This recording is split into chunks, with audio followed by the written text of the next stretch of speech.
Saya cinta bangsa ini, saya cinta negara saya. Ya, saya cinta sekali saya. Siapa yang bicara nggak bagus tentang bangsa saya langsung tindak seketika. Jangan cuman di lisan. Pancasila, ganti salam dengan ini, dengan itu. Capek. Buktikannya lewat tindakan. Tapi cinta itu dibuktikan dengan membangun dengan cara yang baik.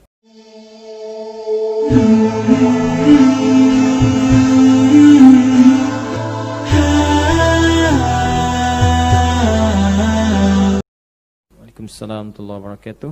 Ustaz, saya sudah lulus kuliah. Alhamdulillah. Terima kasih atas doanya. Semoga Allah selalu menjaga Ustaz dan keluarga. Semoga Allah selalu menyayangi Anda, ayah ibu Anda, keluarga Anda lebih baik dari apa yang Allah berikan kepada saya. Bulan ini insya Allah saya balik ke kampung saya. Harus.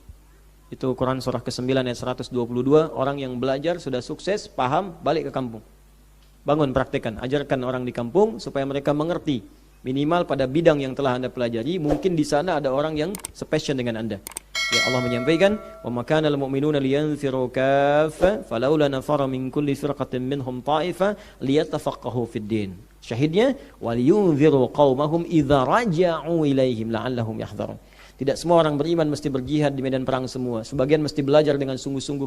Belajar yang serius, benar-benar. Kalau ada yang dikirim oleh bangsa keluar, belajar, ada beasiswa ini, itu, LPDP, macam-macam. Ayo belajar yang serius. Jangan buang-buang uang. Ya, jangan buang-buang waktu, tenaga. Karena itu amanah. Kita udah nyumbang, sudah macam-macam ngasih beasiswa, Anda santai-santai di sana. Yang kuliah di mana-mana tuh yang kasih beasiswa itu amanah. Ya balik sini, bangun lagi bangsa, belajar agama di Madinah, Ummul Qura, Al-Azhar, balik. Ajarkan masyarakat. Ya, balik amalkan ilmunya supaya engkau pulang, kata Allah, bangun negerimu. Bangun bangsamu. Saya kalau keluar saya bertemu dengan teman-teman tuh. Sepatriat, ya, para perantau macam-macam semua, kita ketemu lagi, sampaikan. Ya, kita pulang bangun bangsa kita. Ya, saya cinta bangsa ini, saya cinta negara saya. Ya, saya cinta sekali saya. Siapa yang bicara nggak bagus tentang bangsa saya langsung tindak seketika. Saya sampaikan, nggak benar kamu. Ya, supaya kita betul-betul menghormati apa yang telah dibangun oleh orang tua kita. Ini kan saham ulama banyak di sini, di Indonesia ini. Kita cintai dan niatkan cinta kita sebagai ibadah kepada Allah. Itu poinnya, itu bedanya.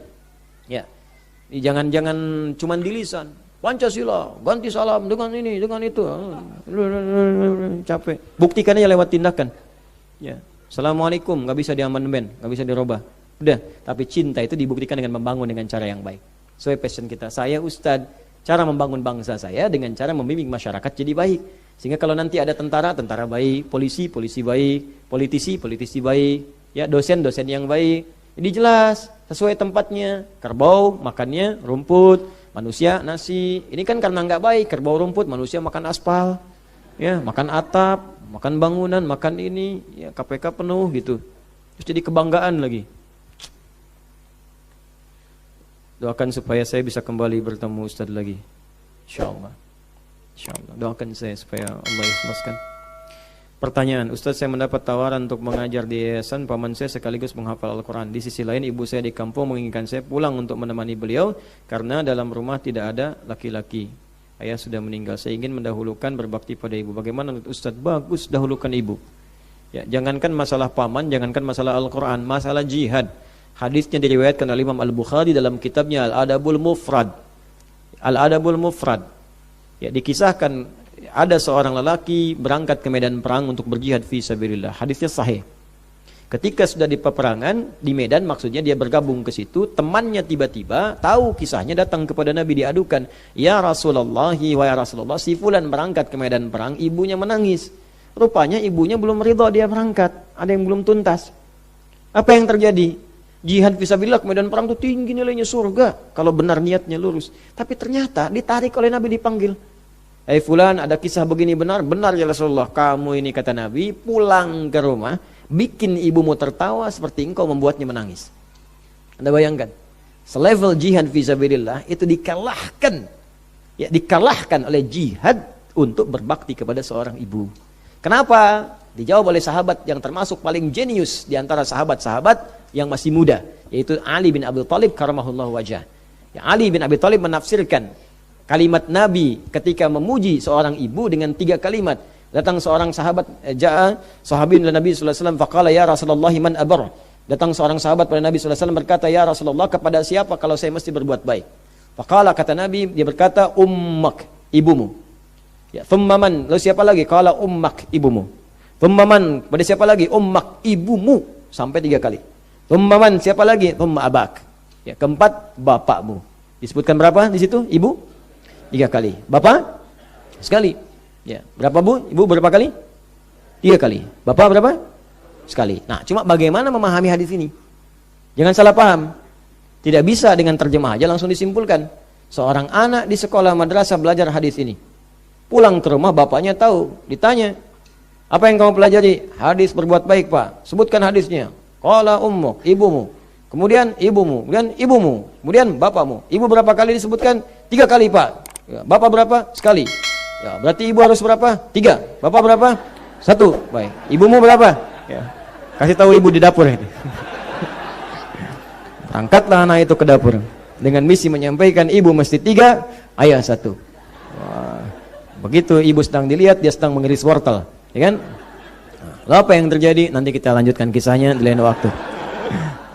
Ditafsirkan oleh sahabat Ali bin Abi Thalib cara memahaminya karena ibu pernah berjihad untuk anak 3 kali yang tidak pernah dilakukan oleh bapak.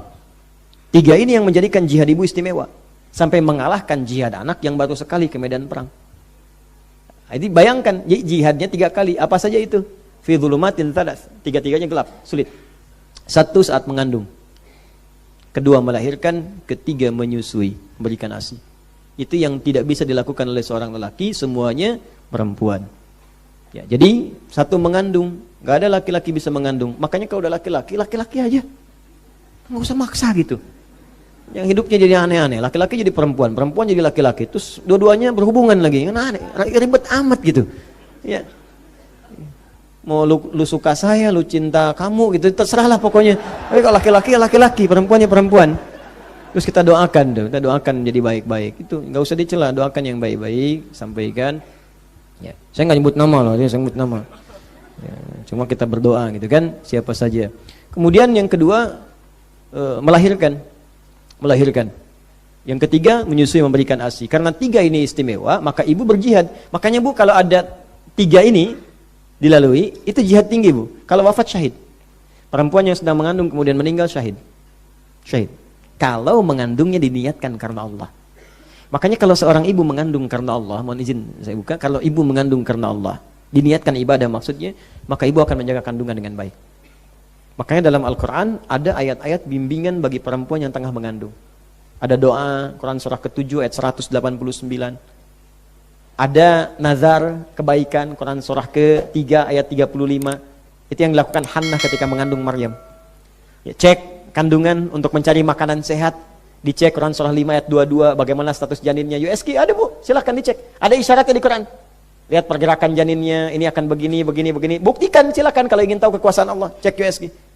Setelah itu responnya bagaimana? Isi dengan makanan yang sehat. Sehat menurut Quran bukan hanya sehat dari gizinya, sehat itu halal dan thayyib. Kasih tahu suami, bisikan, Pak, aku dan bayi yang aku kandung insya Allah akan tahan dalam lapar, tapi kami gak akan tahan ketika masuk ke dalam neraka. Cari yang halal ya Pak ya, cari yang halal. Tapi susah mah, gak apa-apa Pak, sekarang yang haram pun susah. Cari yang halal. Lebih baik kita hidup dalam keadaan yang halal, mendapat berkah, daripada diwafatkan ketika menyentuh yang haram. Bisikan, kirimkan WA. Aku mencintaimu Pak, dalam suka dan duka. Masuk WA di muka, Masya Allah, berangkat. Senyum aja. Terus ibu dapat balasan. Masya Allah. Tumben. Ya. Itu ya. Cari. Balik. Jadi untuk menjawab pertanyaan ini, dalam konteks jihad saja ke medan perang disuruh balik untuk berbakti kepada ibu. Maka yang ini pulang dulu ke ibu. Nanti senangkan hati ibu dulu. Mama terima kasih wah kemarin sudah berjuang, aku sudah lulus sekarang. Doa mama. Ya, mama mau apa? Yuk aku khidmat gini. Ya mah, terus sambil melihat baca Quran, sambil menghafal, sambil ini, ya. Mama mohon maaf selama ini aku belum bisa memberikan yang terbaik, tapi mudah-mudahan kalau bukan dunia, aku akan berikan mahkota di akhirat. Mama mau dipeluk. Kalau gitu mah ada peluang di paman untuk ngajar Al-Quran. Ya, kalau perlu nanti aku mengajar di sana, aku kirimkan informasi pada mama. Setiap ada yang berhasil, aku ajarkan. Wah tahsinnya aku sampaikan dekat mama aku undang ke sana. Mau nggak? Bicara yang baik-baik. Kalau sudah bicara baik, orang tua menyentuh, tahu, jangan putus asa. Sekali, 2 kali, dekati dulu. Orang tua tuh nggak minta apa-apa, Pak. Nggak minta dunia, nggak minta macam-macam. Asal kita bahagia, diikutin. Tuh. Insya Allah, namanya ibu, bahagiakanlah, pun masih ada. Ya, orang tua kita kalau sudah nggak ada, nanti akan terasa sendiri.